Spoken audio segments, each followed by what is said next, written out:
Carole Morette, bonjour. Vous recevez aujourd'hui ma télé 09 à la mairie de Domazan. Et vous êtes vice-présidente chargée depuis peu de l'enfance et de la petite enfance au sein de la communauté de communes Arizelaises. Vous avez pris ces attributions il y a peu, suite à quelques remous, je dirais, par rapport à la DSP qui doit être mise en place à partir du 1er septembre prochain. Vous pouvez nous en parler un peu des conditions de votre arrivée à cette commission? Bonjour.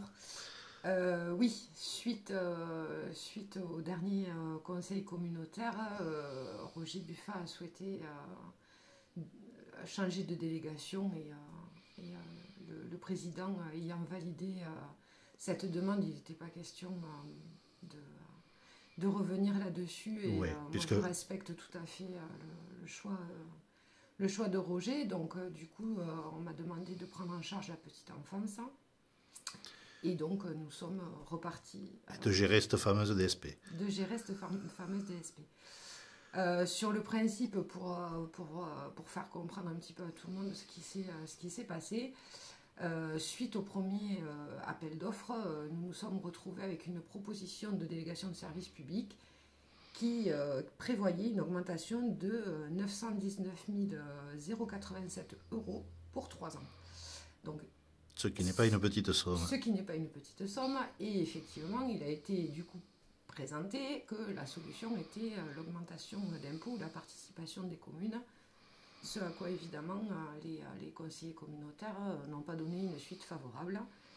Et donc sur le conseil communautaire du 14 décembre, il a été décidé de rendre le marché infructueux et de mettre en place un avenant avec Léo Lagrange pour la période du 1er janvier au 31 août. C'est-à-dire la période légale pour que la nouvelle DSP, l'appel d'offres, soit mise en place. Pour que le nouvel appel d'offres puisse être mis en place. Le délégataire n'a pas souhaité mettre en œuvre l'avenant tel que proposé par le conseil communautaire. Donc, un nouveau conseil communautaire s'est tenu en urgence le 26 décembre et celui-ci donc prévoyait, en tout cas pour 2024, une baisse de participation pour la communauté des communes. Et nous devions par contre nous engager de nouveau sur 3 ans avec le même délégataire. Mais sur les documents qui nous avaient été remis par le délégataire, malheureusement, nous avions aussi des coûts non chiffrés, une garantie déjà de toute façon que ça irait au-delà de la participation communautaire initialement inscrite dans le 4 pages qui nous a été remis, 4 pages qui du coup est un petit peu léger pour pouvoir prendre une décision éclairée, ce qui a fait que le conseil communautaire le 26 décembre a décidé de refuser cette solution et Léo Lagrange du coup a décidé de mettre en place un avenant à ces conditions. Conditions, je tiens à le dire, qui ont déjà été de toute façon revues au niveau de cet avenant, puisqu'ils voulaient nous imposer de maintenir le taux d'encadrement qu'ils avaient en place actuellement. Sauf que comme nous avons signé un PEDT, nous pouvons exiger dès maintenant la mise en place d'un taux d'encadrement de 1 pour 14 pour les enfants de maternelle et un encadrant pour 18 pour les élémentaires. Et donc ça, le courrier est déjà parti pour que cette mise en œuvre soit faite. Donc ça va être effectif dans les jours qui viennent. La demande est que ce soit effectif très rapidement. D'accord. Clairement, en gros, le but est que ça commence à se mettre en place au sortir des vacances De février. Pour permettre une mise en œuvre. Et du coup, donc, vous avez à travailler avec votre nouvelle commission donc, sur le cahier des charges pour la DSP qui va débuter à partir du 1er septembre avec nouveau délégataire ou pas. C'est ça. Alors là, du coup, on est reparti sur la rédaction d'un cahier des charges. Cahier des charges qui effectivement valide une grande partie en tout cas de ce qui avait déjà été décidé en termes d'économie par l'ancien cahier des charges, à savoir la fermeture des deux services jeunesse de l'ESAT et du MAS d'asile, la fin d'intervention dans les collèges et une reprise de l'activité au bord de Sur-Arize en lien avec la mairie des Bordes. Par contre, ce qu'on a souhaité baliser expressément maintenant, c'est-à-dire d'imposer aux futurs délégataires, quels qu'ils soient, de prendre le risque de gestion de la DSP. C'est-à-dire que le budget sera voté avec une participation conseil communautaire, mais par contre, cette participation ne pourra pas faire l'objet d'avenants dans la mesure où nous sommes dans une gestion normale ou dans un temps normal d'exécution du contrat, et donc cette ligne change quand même beaucoup de choses, et c'est réglementairement ce qui est prévu par la DSP, c'est-à-dire que le délégataire doit assumer le risque de l'exploitation du service qui lui est délégué. C'est-à-dire concrètement, s'il fait des bénéfices, tant mieux, et s'il y a des pertes, c'est à lui qu'elles incombent. Il devra effectivement les assumer. D'accord. Donc cette nouvelle DSP partirait jusqu'à fin 2026, c'est ça? C'est ça. L'idée est bien de partir du 1er septembre 2024 au 31 décembre 2026. D'accord. Avec la question qui blesse toujours, est-ce qu'il y aura un impact sur les impôts locaux et sur l'emploi, puisque vous disiez l'autre jour, en conseil communautaire, qu'il était bien question de préserver l'emploi et de ne pas attendre le dernier moment pour qu'il y ait plus de 80 personnes qui soient menacées. C'est exactement la vision qui a été partagée, c'est-à-dire qu'au jour d'aujourd'hui, le but, c'est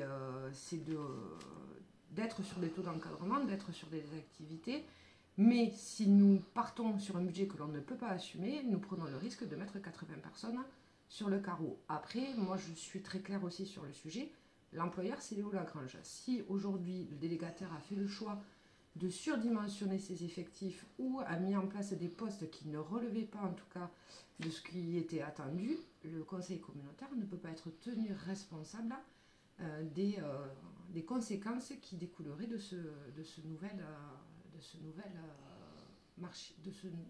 DSP. D'accord. Donc si je vous entends bien, il n'est pas encore acté que ça va entraîner une augmentation des impôts locaux. Alors, le conseil communautaire est souverain, ouais. La preuve en a été faite, donc je ne sais pas s'il y aura des augmentations d'impôts, je ne sais pas si elles seront proposées. Par contre, ce dont je suis sûre, c'est que si augmentation d'impôts il y a, il serait quand même très maladroit de se cacher derrière l'avenant de la DSP pour le justifier. Je voudrais quand même rappeler qu'il y a 2 maisons de santé qui ont été créées. Je voudrais rappeler qu'il y a quand même deux crèches qui sont en construction, que ces crèches ont vocation à recevoir des enfants et donc forcément à mettre du personnel. La première estimation qui est faite pour faire fonctionner ces crèches, c'est plus 176 000 euros. Donc on savait déjà de toute façon qu'il allait falloir trouver des financements. Je rappellerai aussi que nous avons déjà l'année dernière financé plus de 150 000 euros d'avenants sur le délégataire de l'enfance. Donc ces sommes-là, même si cet avenant au jour d'aujourd'hui nous amène à une augmentation de 200 000 euros de la prestation jusqu'à août, nous avons déjà trouvé 156 000 euros l'année dernière, nous devons en trouver 176 l'année prochaine. Donc on ne pourra pas résumer une potentielle augmentation d'impôts uniquement sur le fait de l'avenant. Et je crois que c'est important aussi pour tous les administrés de la communauté de communes de comprendre qu'on a quand même une communauté de communes, bien qu'elle soit la plus petite, qui essaie de rendre des services à la population. Donc tout ça, effectivement, ça amène des dépenses et pour bien vivre dans nos cantons et pour être attractif, il faut aussi proposer des services et je crois que c'est la position de la communauté des communes. Et donc concrètement, pour terminer, le calendrier du cahier des charges, il s'échelonne comment? Alors le calendrier des cahiers des charges, le but est de faire des appels à candidature à partir du 23 février, donc il faudra valider le cahier des charges d'ici là, et ensuite il y aura la délivrance aux candidats qui seront retenus, et avec à date pour l'instant l'objectif de clôturer et d'avoir choisi un délégataire au 6 juin. D'accord. Juste pour finir, parce que ça aussi je crois que c'est important et on a peut-être eu un manque de communication à l'égard des administrés, à l'égard des parents, à l'égard des salariés de Léo Lagrange aussi. Juste pour rappeler, au jour d'aujourd'hui, les parents financent ou participent en tout cas au budget de Léo Lagrange à hauteur de 9%. On leur demande aujourd'hui de participer à hauteur de 11%.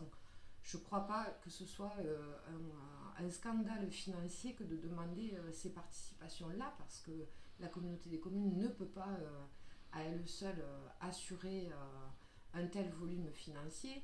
Vis-à-vis des administrés, ben oui, bien sûr, on est bien conscient qu'il y a que la communauté des communes, ben, elle vit aussi avec l'argent des contribuables, et nous sommes des contribuables, donc nous y sommes nous sommes quand même très vigilants à ce qui se passe. Et les salariés, évidemment, qu'ils soient bien assurés que nous, le but, c'est pas de mettre tout le monde sur le tapis, c'est bien au contraire d'essayer de préserver un maximum d'emplois sur notre canton, mais nous prendrons nos responsabilités et chacun devra aussi prendre les siennes. Bien, je vous remercie. Je vous en prie.